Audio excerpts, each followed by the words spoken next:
Probably seen these go viral all over everywhere. These are the NeeDoh Nice Cubes, and they are super cute. They come in different colors, and I'll show them to you, but I'm gonna show you, they're like a little fidget squishy toy.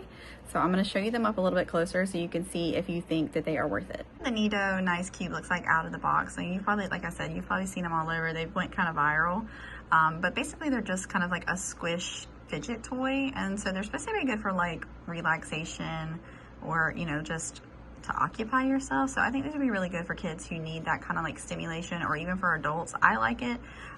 My kids are going to want one of these, but I think I might keep it on my desk just to use.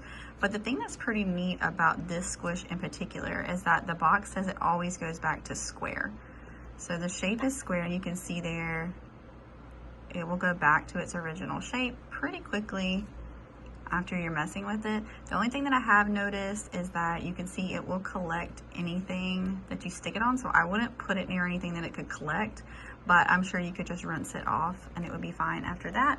But yeah, these are the colors. So that's blue, this is pink, and then this is purple.